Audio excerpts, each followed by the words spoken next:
Hi, my name is Akhil Kang. I am from Jalandhar in northern India, Punjab, and I belong to the untouchable community of Jamars.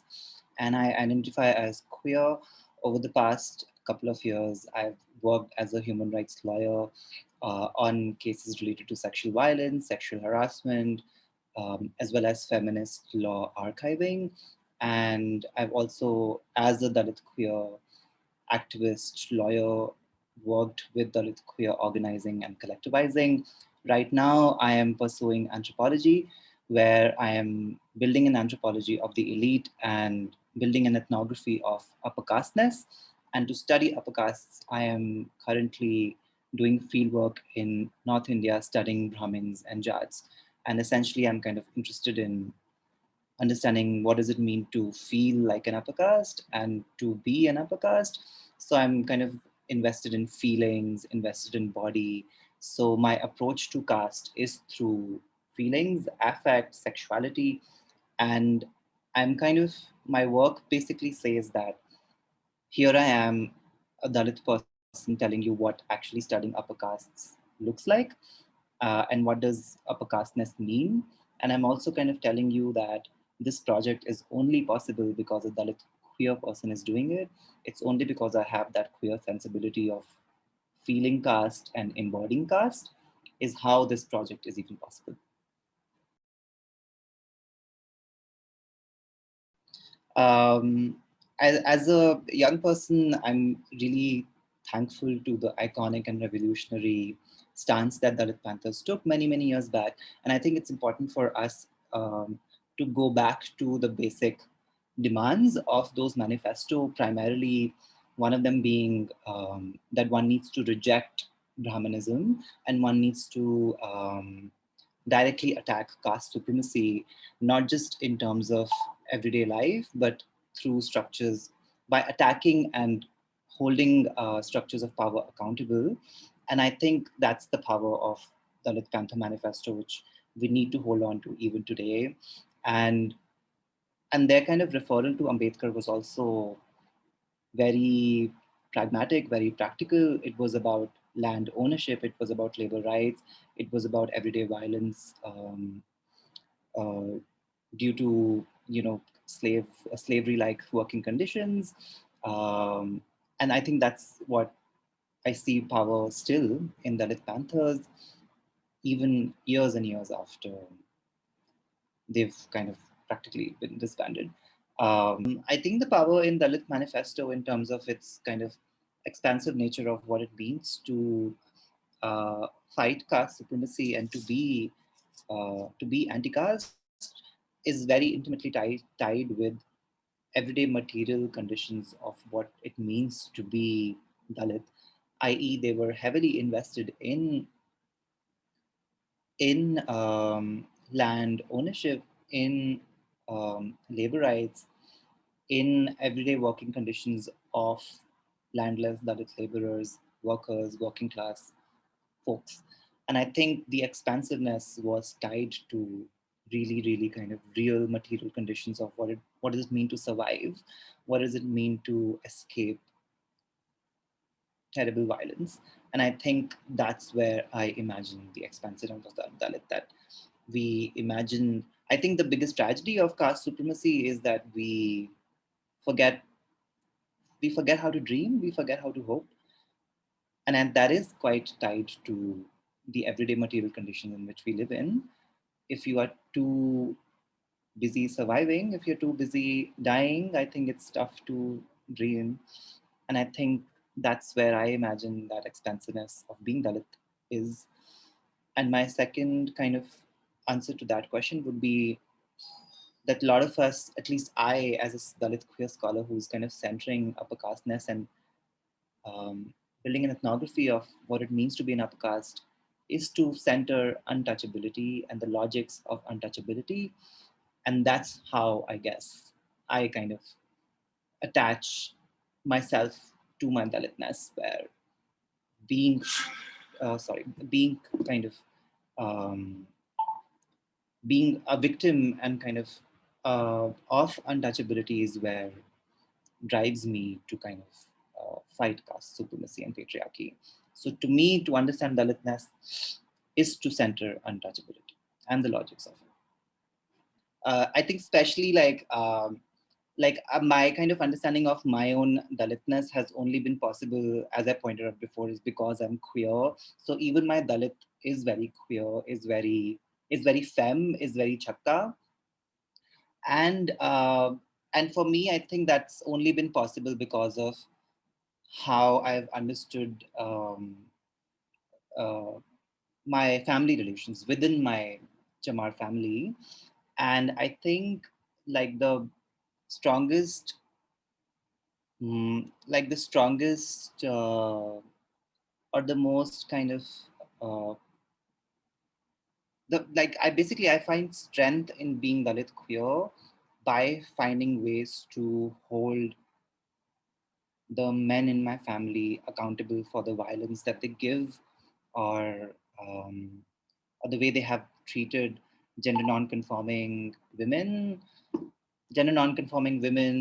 queer people within our families, i.e., only me. So, because like I've kind of had a very complicated relationship with women too, so I feel like that's where I see the future of Dalitness. It's to kind of hold men in our families accountable, and I want to perhaps appeal to other Dalit activists who quote James Baldwin and bell hooks um, while drawing parallels with Black Panther, to actually be kind to Dalit queers who are still alive and not gatekeep what queerness and gender non-conforming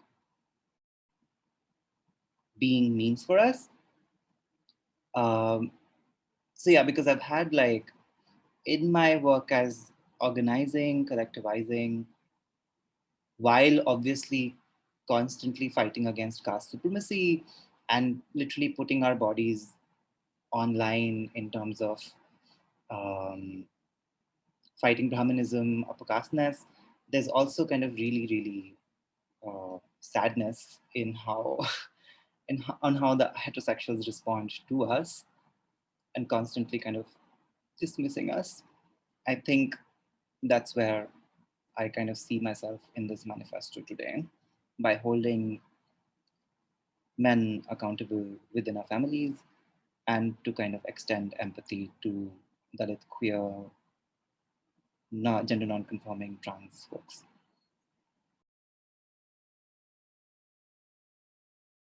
I want a queer feminist Dalit future, and all of us, like my work with other Dalit queers, collectivizing, mobilizing, has been about what it means to be queer, about doing Dalit things. And as I said, that our Dalitness has only been possible because of us being queer. We don't believe in heterosexual norms of living a respectable Dalit life. More power to Dalit sex workers, more power to non-respectable femme fucks like me, more power to Dalit gender non-conforming folks who even tell their own Dalit family members to shut the fuck up, let alone Brahminical patriarchy. And that's the future I see, and that's the everydayness of Dalit queer labor that we do. In terms of my own work, I I hope, I plan to maybe see more Dalit queers in positions of leadership, and I plan to at least set a future where I'm able to work, collaborate with more Dalit queers and Dalit feminists who study upper castes, and to really show the world this is what the oppressors have done to us, and this is how they feel, and this is who they are. Uh, I feel like I don't want my work to be about constantly responding to acts of whatever. Like, so I want to imagine my work outside of constantly kind of responding to backlash, constantly responding to accusations. Like, that's what I'm trying to say, that I feel like my Dalit queer activism doesn't need to be kind of responding to these really bizarre, horrible statements. So which is why like I want to extend that empathy to even myself to kind of like really move beyond these really basic and really kind of queerphobic statements.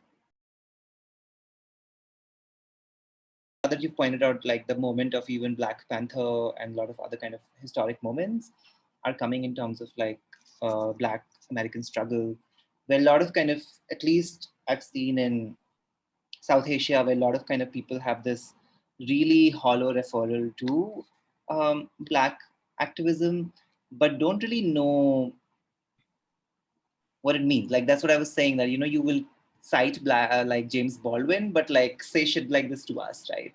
So like in those moments also, like the conversations of race and caste, I feel like are really kind of not picking up as they should. But of course there's been phenomenal work being done by people like Shailaja Payak and a lot of other folks, but kind of really phenomenal kind of history that Ambedkar has in South Asia, and kind of Ambedkar's relationship with being an icon, I feel like there's so much stress, at least amongst heterosexuals, to be icons. And I feel like everybody's kind of trying to be that star Dalit.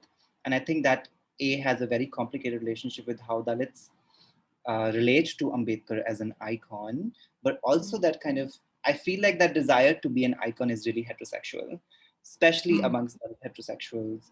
I feel like when I say that Dalit queers don't believe in respectability, don't perform heterosexual ways of being Dalit, I feel like we're also rejecting all these kind of stressed notions of being an icon, being a Dalit icon, because we're like, actually, I mean, we do orgies, we fuck it up, we fight with men and women in our families. The reason I am able to fight with men in the world is because I've been fighting the men in my family my whole life. So, and that's what being Dalit queer is. And at the same time, I acknowledge that the only mobility I have is because the Dalit, one generation of Dalit manhood in my family was exceptional. This is to say that even I have to be exceptional to kind of be vocal. Like there, it's so exhausting to be vocal about being both Chamar and queer, and you're constantly kind of facing backlash all the time within the community, outside the community. But I feel like at least I am not invested in being an icon. I am invested in kind of everyday affect of embodying Dalitness, and that's what my work also is. Iconography around Dalit Panthers and Black Panthers is just, it's so colossal, right? It's so great. Um, and that's, even in light of like social media worlds, where it's also sad that I feel like for a lot of Dalits, they see that the only way possible for mobility is through being an icon. So I don't necessarily see that translating into material conditions. A Dalit queer friend recently told me that a very famous Dalit activist who's been in the movement for like 30, 40 years um, rarely gets paid for being on panels, and even earning 5,000 rupees per month is a big deal for her. And I feel like that's what I was trying to say, that like for Dalit Panthers, the material conditions and everyday modes of survival is what for a lot of people being Dalit is that.